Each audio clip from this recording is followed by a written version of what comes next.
एक दो छोटी बातें बताता हूं हमने जो दुनिया को दी है। मैं थोड़ा खगोल शास्त्र के विषय में आपसे बात करना चाहता हूं। हम खगोल शास्त्र के बारे में कोई भी ज्ञान, जैसे सौर मंडल है, सूरज है, पृथ्वी है, सूर्य के बहुत सारे ग्रह हैं, ग्रहों के बहुत सारे उपग्रह हैं, इन सब के बारे में जो भी ज्ञान पाते हैं या हमने जो पढ़ा है बचपन से, तो दो ही नाम हम जानते हैं, एक तो कोपरनिकस और दूसरा गैलीलियो। पृथ्वी है, सूर्य है, पृथ्वी और सूर्य के बीच में कोई दूरी है, पृथ्वी और सूर्य के बीच में कोई आकर्षण है, पृथ्वी और सूर्य के अलावा दूसरे ग्रहों के आपस के कोई आकर्षण है, ये सारा ज्ञान हम दो ही लोगों के नाम से पढ़ते हैं। आपको याद होगा, एक तो कोपरनिकस, दूसरा गैलीलियो। कोपरनिकस के ज्ञान के आधार पर हम पढ़ते हैं पृथ्वी सूर्य के चारों तरफ चक्कर लगाती है, पृथ्वी अपनी धुरी पर भी घूमती है, सूर्य के चारों तरफ भी घूमती है, अपनी धुरी पर घूमने से ये होता है, सूर्य के चारों तरफ घूमने से ये होता है। ये सब बचपन से हम पढ़ते आए कोपरनिकस के नाम से या तो गैलीलियो के नाम से। अभी पता चल रहा है वो ये कि कोपरनिकस और गैलीलियो तो पैदा भी नहीं हुए थे, उसके हजारों साल पहले ये ज्ञान और ये सूत्र और ये सिद्धांत भारत के सामने प्रस्तुत किए थे एक महान व्यक्ति, उनका नाम था महर्षि आर्यभट्ट। उन्होंने सबसे पहले दुनिया को बताया कि ये सौर मंडल में सूरज स्थित है और स्थिर है, पृथ्वी जो है स्थिर नहीं है, वो घूम रही है सूरज के चारों तरफ और वो अपने अक्ष पर भी घूम रही है। ये सबसे पहले महर्षि आर्यभट्ट ने सारी दुनिया को बताया। उसके बाद उन्होंने जो सूत्र दिए, उन सूत्रों के आधार पर पृथ्वी और सूर्य के बीच की दूरी निकाली गई और आप हैरान हो जाएंगे, महर्षि आर्यभट्ट ने जो दूरी निकाल के दे दी, वो दूरी को आज तक दुनिया का कोई खगोल शास्त्री चुनौती नहीं दे पाया, आज तक नहीं दे पाया। जितनी दूरी उन्होंने बता दी, उतनी ही दूरी आज के वैज्ञानिक बताते हैं पृथ्वी और सूर्य के बीच की। और तीसरी महत्व की बात महर्षि आर्यभट्ट ने जो सारी दुनिया को बताई वो ये कि सूर्य जो है ये निरापद नहीं है, इसमें बहुत सारे काले धब्बे हैं और ये काले धब्बे की जो थ्योरी है, इसको स्टीफन हॉकिंग्स नाम के एक आधुनिक वैज्ञानिक ने अपने नाम से लिखवा लिया है और वर्ड पेटेंट ले लिया है, ब्लैक होल थ्योरी। आप में से कुछ लोग अगर थोड़ा फिजिक्स पढ़े होंगे तो आपने पढ़ा होगा ब्लैक होल थ्योरी। ये ब्लैक होल थ्योरी को सारी दुनिया मानती है, स्टीफन हॉकिंग्स की खोज है ब्लैक होल्स थ्योरी। लेकिन महर्षि आर्यभट्ट ने स्टीफन हॉकिंग्स के जन्म से हजारों साल पहले बता दिया कि सूरज निरापद नहीं है, इसमें ब्लैक होल्स हैं, काले विवर हैं, और वही उसके जीवन का कारण है। इसके बाद और एक महत्व की बात जो सारी दुनिया में महर्षि आर्यभट्ट ने बताई, जिसको दूसरे लोग अपने नाम से प्रकाशित करते रहे हैं, वो ये कि हमारा जो सूर्य है और सूर्य के साथ दूसरे ग्रहों की जो स्थिति है, तो सारे ग्रह सूर्य के प्रकाश से प्रकाशित हैं। दूसरे ग्रहों के पास अपना कोई प्रकाश नहीं है, सूर्य के प्रकाश से ही वो सब प्रकाशित हैं। वो चाहे शनि हो, चाहे बुध हो, चाहे शुक्र हो, चाहे चंद्रमा हो, चाहे मंगल हो, ये सब सूर्य के प्रकाश से प्रकाशित है। सारी दुनिया को सबसे पहले महर्षि आर्यभट्ट ने बताया है। और इससे भी गहरी बात मैं आपसे कहता हूं, महर्षि आर्यभट्ट ने पता नहीं कैसे हजारों साल पहले कोई दूरबीन बनाई होगी, तभी ये बता सकते, नहीं तो सवाल ही नहीं। महर्षि आर्यभट्ट ने बताया कि शनि के 5 उपग्रह हैं, पूरी दुनिया को पता चला। उसके बाद थोड़े दिन में उन्होंने अपनी कही हुई बात को संशोधित किया और कहा कि नहीं, शनि के 7 उपग्रह हैं, 5 नहीं है 7 है, और गिनकर बताए उन्होंने। और आपको मैं बताना चाहता हूं ये गर्व की बात कि महर्षि आर्यभट्ट ने हजारों साल पहले जो कह दिया कि शनि के 7 उपग्रह हैं, आज के वैज्ञानिक 8वां उपग्रह नहीं खोज पाए अभी तक शनि का, वो 7 पे ही अटके हुए, और शायद खोज भी नहीं पाएंगे क्योंकि 8वां उपग्रह है ही नहीं। होता तो वो खुद ही बता के चले गए। अब मैं आपके ध्यान को आकर्षित करना चाहता हूं कि शनि के 7 उपग्रह को खोज लेना कैसे संभव है। बिना दूरबीन के तो सवाल ही नहीं उठता, हो ही नहीं सकता। इसका माने बहुत साफ है कि महर्षि आर्यभट्ट ने दुनिया की सबसे पहली दूरबीन बनाई होगी और उससे देखकर यह बताया होगा, और सारी दुनिया में दूरबीन बनाना लोगों ने उसकी नकल करके सीखा होगा। महर्षि आर्यभट्ट ने एक पुस्तक लिखी है, बड़ी पुस्तक है, बृहद संहिता उसका नाम है, और एक दूसरी पुस्तक है आर्यभट्ट संहिता उसका नाम है। इन दोनों पुस्तकों में सैकड़ों नहीं हजारों हजारों सूत्र हैं सूरज के बारे में, चंद्रमा के बारे में और दूसरे ग्रहों के सूरज के अंतर संबंधों के बारे में। और आप जानते हैं सबसे पहले दुनिया में ग्रहण के बारे में, चंद्र ग्रहण होगा, सूर्य ग्रहण होगा, इस तिथि को होगा, इस दिनांक को होगा, इस साल में पड़ेगा, ये सारे के सारे ठीक ठीक गणनाएं सबसे पहले शुरू किया महर्षि आर्यभट्ट ने। महर्षि आर्यभट्ट की शुरू की गई गणनाएं चंद्र ग्रहण की, सूर्य ग्रहण की हजारों साल बिल्कुल सच साबित हुई है, और उसके आधार पर पंचांग विकसित हुआ। और आपको एक और गहरी बात बताना चाहता हूं महर्षि आर्यभट्ट के बारे में, कि उन्होंने सूरज का, पृथ्वी का, दूसरे ग्रहों का जब अध्ययन किया बारीकी से, गहराई से, और उन्होंने देखा कि पृथ्वी अपनी धुरी पे भी घूम रही है और सूर्य के चारों तरफ भी घूम रही है, तो पृथ्वी की अपनी धुरी पर घूमने से दिन है, और दिन रात हो रहे हैं, तो दिन कितने घंटे का हो रहा है, रात कितने घंटे की हो रही है, और बारीकी से करते करते उन्होंने 7 दिन निर्धारित कर दिए। और वो 7 दिन है रविवार, सोमवार, मंगलवार, बुधवार, बृहस्पतिवार, शुक्रवार, शनिवार। ये जो 7 दिन महर्षि आर्यभट्ट ने हजारों साल पहले निश्चित कर दिए, सारी दुनिया अभी तक 8वां दिन नहीं खोज पाई। जो 7 उन्होंने हजारों साल पहले कह दिए, वही 7 दिन पूरी दुनिया इस्तेमाल कर रही है। और आपको हैरानी होनी चाहिए ये जानकर कि कोई क्रिश्चियन है तो, कोई मुसलमान है तो, कोई यहूदी है तो, कोई बौद्ध है तो, कोई पारसी है तो, कोई हिंदू है तो, या किसी भी संप्रदाय का है, वो इन्हीं 7 दिनों को मानता है। रविवार, सोमवार, मंगलवार, बुधवार, बृहस्पतिवार, शुक्रवार, शनिवार। बस अंतर इतना है कि उसको अपनी अपनी भाषा में उन्होंने भाषांतर कर लिया है। अंग्रेजों ने रविवार का संडे कर दिया, सोमवार का मंडे कर दिया, मंगलवार का ट्यूसडे कर दिया, बुधवार का वेडनेसडे कर दिया, गुरुवार का थर्सडे कर दिया, शुक्रवार का फ्राइडे कर दिया, शनिवार का सैटरडे। बस इतना ही किया है, भाषांतर ही किया है, बाकी कोई मूल बदलाव अंग्रेज नहीं कर पाए। और अंग्रेजों के आगे पीछे की सभ्यताओं ने भी उसको वैसे का वैसा ही स्वीकार किया। यूनान की पूरी सभ्यता ने यही स्वीकार किया, रवि, सोम, मंगल, बुध। मेसोपोटामिया की सभ्यता ने यही स्वीकार किया, बेबीलोनियन की सभ्यता ने यही स्वीकार किया। दुनिया में जो बड़ी बड़ी सभ्यताएं मानी जाती हैं, सब में ये रवि, सोम, मंगल, बुध, बृहस्पति, शुक्र, शनि ही है। और ये भारत की देन है सारी दुनिया की सभ्यताओं को, जिसमें वो एक कदम भी आगे हमसे बढ़ नहीं पाए हैं। जितना हमने खोज के बता दिया, वहीं पर पूरी दुनिया रुकी हुई है अभी तक। बहुत बड़ा योगदान है महर्षि आर्यभट्ट का इस खगोल शास्त्र की दुनिया। और एक दो छोटी बातें बताता हूं कि महर्षि आर्यभट्ट का एक और बहुत बड़ा योगदान है सारी दुनिया के लिए, गणित का। गणित के बारे में 2-3 रोचक तथ्य मैं आपको कहना चाहता हूं। गणित में जो त्रिकोणमिति होती है ना, आपने तो पढ़ा होगा बचपन में, हम लोग अंग्रेजी में उसको ट्रिग्नोमेट्री कहते हैं। ये जो त्रिकोणमिति है, ये जो ट्रिग्नोमेट्री है, ये महर्षि आर्यभट्ट की खोज है। उन्होंने सबसे पहले त्रिकोणमिति दिया है पूरी दुनिया को जानने, समझने और सीखने के लिए। और आप जानते हैं, इसी त्रिकोणमिति को आधार बनाकर दुनिया में सारा निर्माण कार्य चलता है। त्रिकोणमिति अगर आप जानते नहीं हैं तो आप किसी भी निर्माण कार्य में लग नहीं सकते। तो सारी दुनिया के निर्माण कार्य का आधार और पृष्ठभूमि महर्षि आर्यभट्ट की देन है। त्रिकोणमिति जो उन्होंने समझाई सारी दुनिया।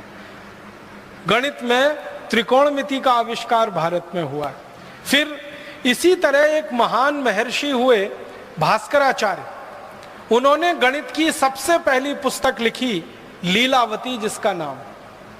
लीलावती जो थी वो महर्षि भास्कराचार्य की बेटी थी, तो अपने बेटी के नाम पर, बेटी को जो सिखाते थे गणित में, वही सब उन्होंने लिखा पुस्तक में।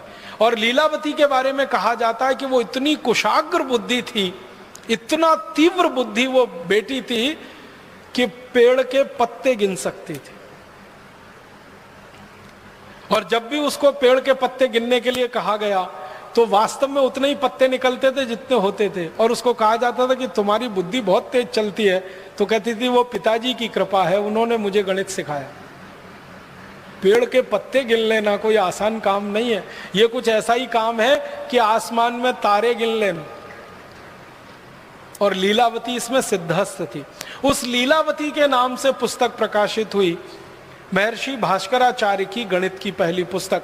और सारी दुनिया ने उस पुस्तक को आधार बनाकर अपने यहाँ गणित का कोर्स बनाया है, सिलेबस बनाया। आपको हैरानी होगी जानकर, दुनिया के बहुत सारे देशों ने अपने गणित का सिलेबस लीलावती के आधार पर बनाया। ऐसे एक महान हमारे देश में गणितज्ञ हुए, उनका नाम था महर्षि ब्रह्मगुप्त। इन्होंने सारी दुनिया को सबसे पहले सिखाया जोड़ना, घटाना, गुणा करना और भाग करना। ये अंक गणित का जो 4 हिस्सा है, जोड़, घटाना, भाग और गुणा, ये सबसे पहले महर्षि ब्रह्मगुप्त ने पूरी दुनिया को सिखाया। और इसके लिए उन्होंने शास्त्र निर्माण किया। और महर्षि ब्रह्मगुप्त के ही नाम ये खोज है कि वर्ग करना और वर्गमूल करना, घन करना, घनमूल करना, ये भी उन्होंने सबसे पहले सूत्र दिया दुनिया को सीखने के लिए।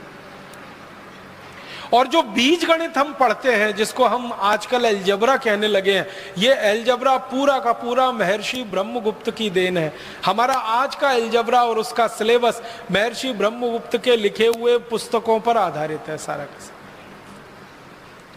इसी तरह से एक प्रमेय होती है, एक थ्योरम है, वो हम लोग पढ़ते हैं बचपन में, 9वीं 10वीं कक्षा से लेके 12वीं तक हम उसका इस्तेमाल करते हैं। वो थ्योरम को पाइथागोरस थ्योरम कहते हैं। पाइथागोरस का जन्म हुआ ईसा से 8 शताब्दी पहले, और ईसा के 15वीं शताब्दी पहले के भारत के गुरुकुलों के रिकॉर्ड्स बताते हैं कि पाइथागोरस हमारे यहां था। हम उसको बोधायन प्रमेय के रूप में पढ़ते थे। बोधायन एक महर्षि हुए, उनके नाम से वो प्रमेय पढ़ाई जाती थी भारत में ईसा के जन्म के 15 शताब्दी पहले, माने आज से लगभग 3500 साल पहले वो प्रमेय भारत में पढ़ाई जाती थी बोधायन प्रमेय के नाम से। और वो प्रमेय क्या है? कर्ण का वर्ग बराबर लंब का वर्ग धन आधार का वर्ग, हिंदी में कहते हैं ना, हाइपोटेन्यूज का स्क्वायर परपेंडिकुलर और बेस के स्क्वायर के एडिशन के बराबर। तो कर्ण का वर्ग बराबर लंब का वर्ग धन आधार का वर्ग, ये जो हम पढ़ते हैं, ये सबसे पहले बोधायन महर्षि की देन है, जिसके आधार पर सारी दुनिया ने सीखा। पाइथागोरस ने बेईमानी करके और चालाकी करके इसको अपने नाम से प्रकाशित करवा लिया, और वो आज तक सारी दुनिया इसी भ्रम में जी रही। इसी तरह से मैथमेटिक्स में, मॉडर्न मैथमेटिक्स में एक थ्योरम इस्तेमाल होती है, बाइनोमियल थ्योरम। अगर थोड़ा गणित आपने उच्च स्तर का पढ़ा होगा तो आपको तुरंत ये नाम ध्यान में आएगा।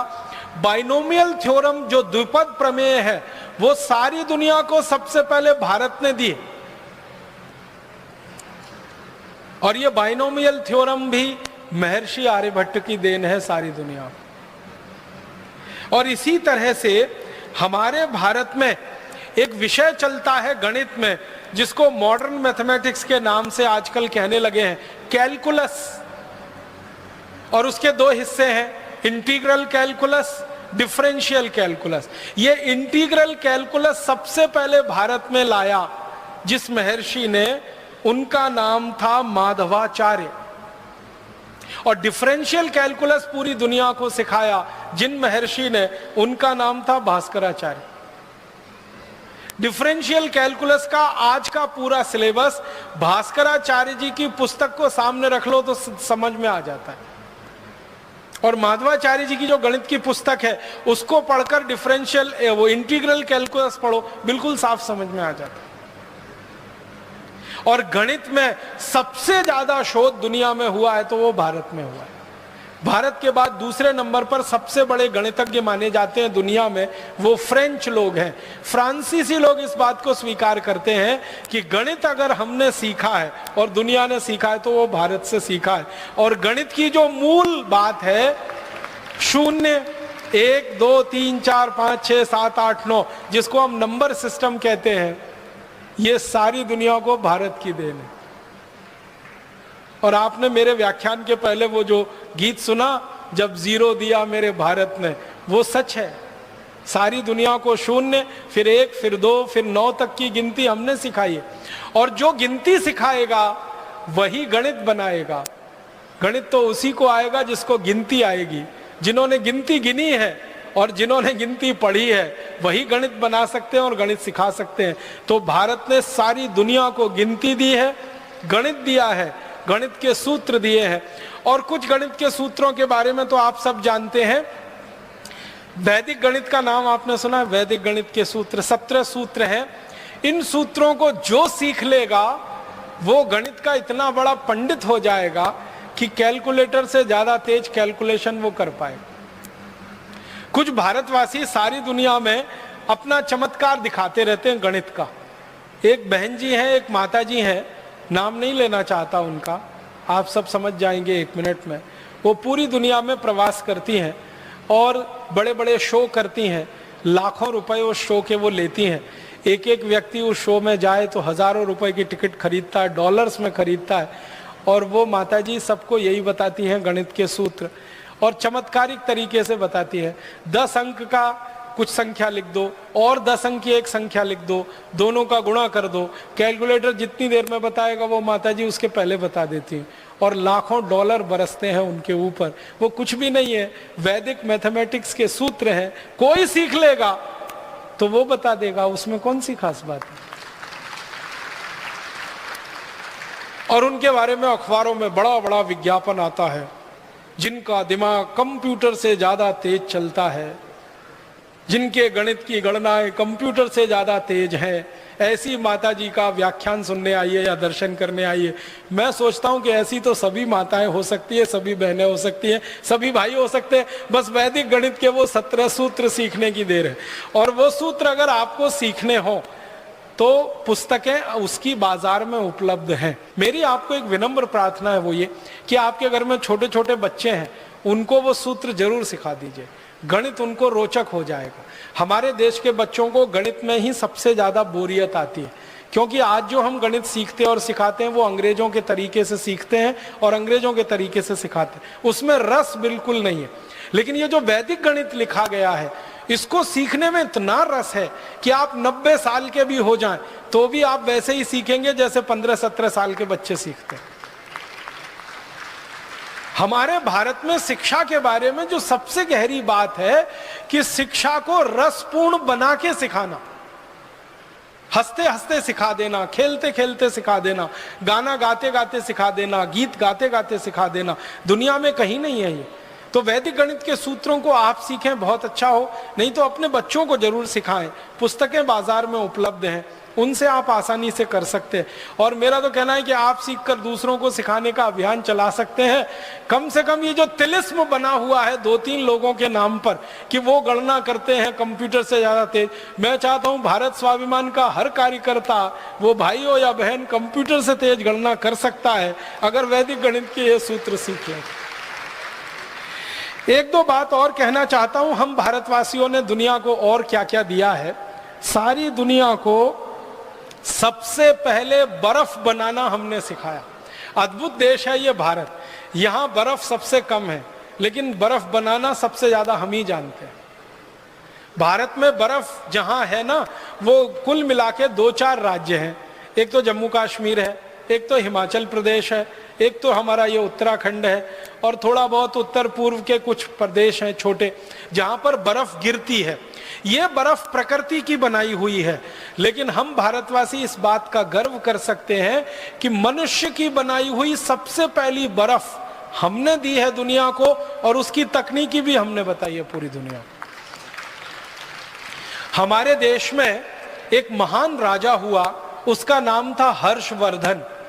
हर्षवर्धन के बारे में आप सबने पढ़ा है, सुना है, जानकारी आपको होगी। हर्षवर्धन की 2-3 बातें मैं आपसे कहना चाहता हूं। पहली बात यह है कि वो वैज्ञानिक था और राजा हुआ। सबसे बड़ी बात उसके बारे में जो दुनिया नहीं जानती वो ये कि वो खाली राजा नहीं था, वो वैज्ञानिक था और राजा हुआ और चक्रवर्ती सम्राट हुआ। चक्रवर्ती सम्राट का मतलब आप समझते हैं? भारत में चक्रवर्ती सम्राट कौन हो सकता है? जो एक गांव का राजा होता है उसको हमारे देश में कहा जाता है सरपंच। जो 10 गांव का राजा होता है उसको कहा जाता है नायक। जो 100 गांव का राजा होता है उसको कहते हैं सामंत। जो 1000 गांव का राजा होता है उसको कहते हैं राजा। फिर 10,000 गांव का जो हो जाए राजा वो महाराजा।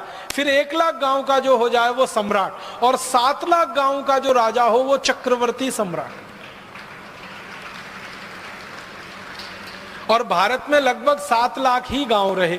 तो हर्षवर्धन चक्रवर्ती सम्राट था, माने पूरे भारत का राजा था।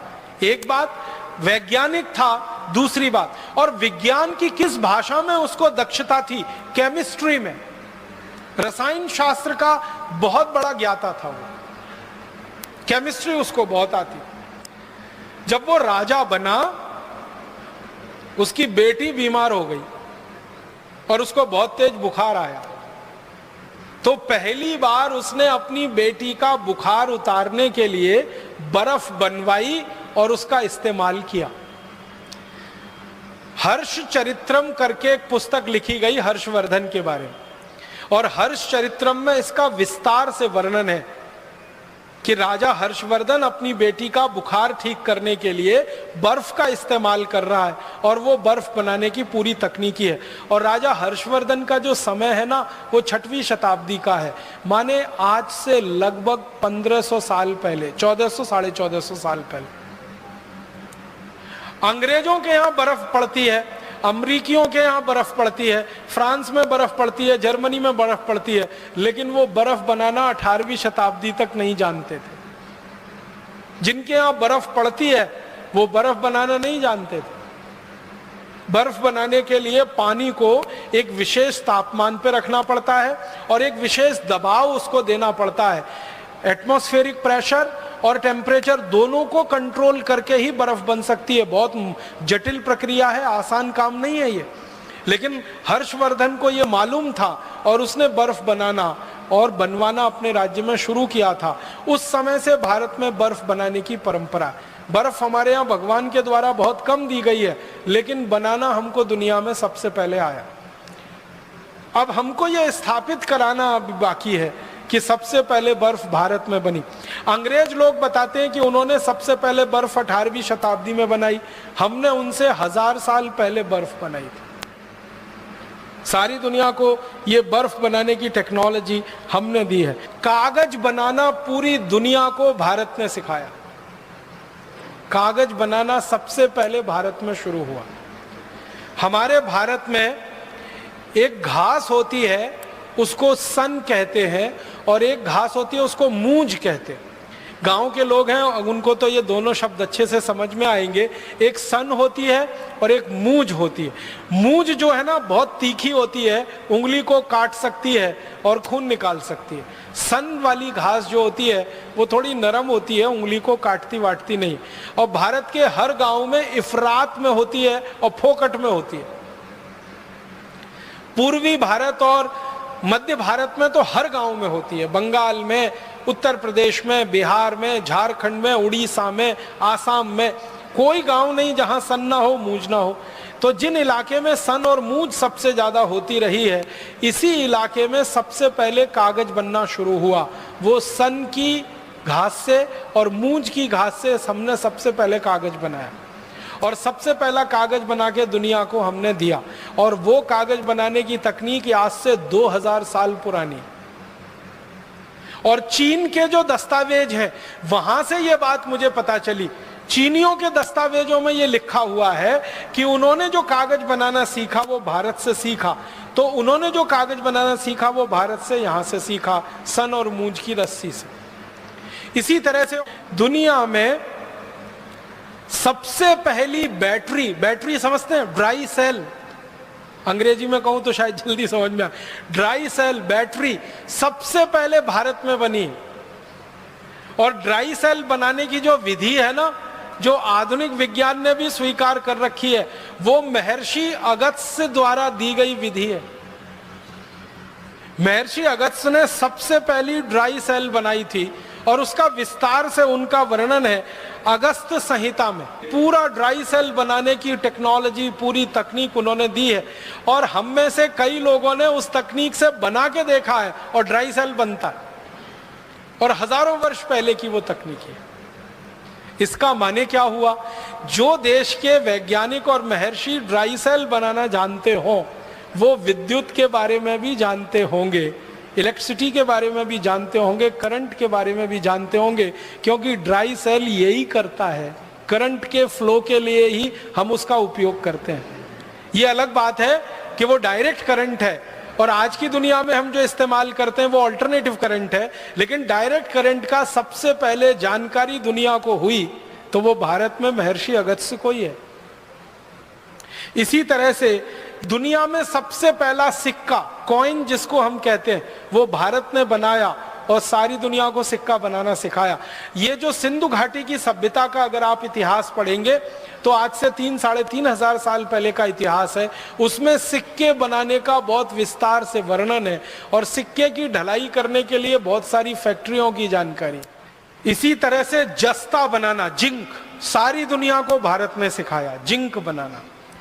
हमसे पहले कोई नहीं जानता था कि जस्ता कैसे बनता है, जिंक कैसे बनता है। और 13वीं शताब्दी में भारत में एक पुस्तक लिखी गई, उसका नाम था रस रत्न समुच्चय। उस पुस्तक में जिंक बनाने का बहुत विस्तार से वर्णन। पारा बनाना सारी दुनिया को हमने सिखाया। मरकरी जो सबसे मुश्किल है, सबसे जटिल है, वो पारा बनाने का चरक संहिता में बहुत विस्तार से वर्णन है, और रस रत्न समुच्चय में भी बहुत विस्तार से वर्णन।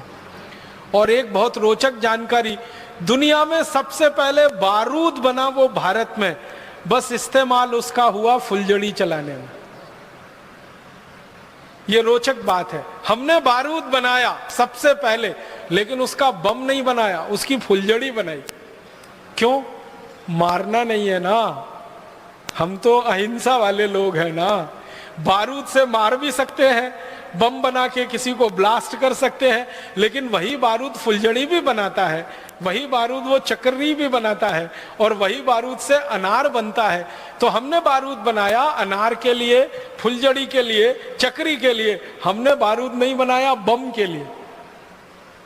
और दुनिया ने हमसे बारूद बनाना सीख लिया, तो उन्होंने फुलझड़ी नहीं बनाई, उन्होंने बम बनाया, और दुर्भाग्य से फिर हमको ही मारने के काम में उसको लाया। और एक दो रोचक बातें कहता हूं। दुनिया का सबसे पहला, कृषि की बात थोड़ी कर लेता हूं। दुनिया में सबसे पहला जो उपकरण माना जाता है ना, सबसे पहला उपकरण, वो है पहिया, व्हील, चक्र। ये भारत में बना। व्हील का इन्वेंशन, व्हील का आविष्कार भारत में हुआ, चक्र का आविष्कार हमारे यहाँ हुआ। उस पहियों को हमने बैलगाड़ी में लगाया और बैलगाड़ी को चलाया। दूसरों ने उस पहियों को हवाई जहाज में लगाया, उसमें चलाया। पहिया तो एक ही है, वो हवाई जहाज में लगे या बैलगाड़ी में। और फिर हमने दुनिया का सबसे पहला कृषि उपकरण दिया, पूरी दुनिया को मालूम नहीं था उसके बारे में, हल। खेत में जोतने वाला हल, एक फल वाला हल, दो फल वाला हल, तीन फल वाला हल, जिसको तिफारा कहते हैं, दुफारा कहते हैं, एक फारा कहते हैं। ये तीनों तरह के हल सबसे पहले भारत में बने, और दुनिया ने हमसे खेती करना सीखा हल चलाकर। इसी तरह से हसिया है, हथौड़ा है, बेलचा है, खुरपी है, खुरपा है, पवित्र है, सैकड़ों किस्म के कृषि उपकरण सबसे पहले भारत में बने और सारी दुनिया में यहां से गए, क्योंकि हजारों साल पहले कृषि भारत से शुरू हुई और दूसरों ने फिर हमारी नकल करके कृषि करना शुरू किया। कृषि में बीज बोने की एक खास पद्धति होती है, एक ही लाइन में बीज को बोना। ये सारी विशेष पद्धति मानी जाती है पूरी दुनिया में, ये भारत ने ही दी है। एक लाइन में बीज को बोना, और पूरे खेत में कहीं से भी खड़े होकर देखो, वो लाइन बिल्कुल सीधी दिखाई देगी। उसके लिए उपकरण हमने बनाया जिसको अंग्रेजी में ड्रिल प्लाऊ कहते हैं, वो ड्रिल पवित्र हम लोग कहते हैं, वो सबसे पहले भारत में बना और सारी दुनिया ने उसकी नकल की।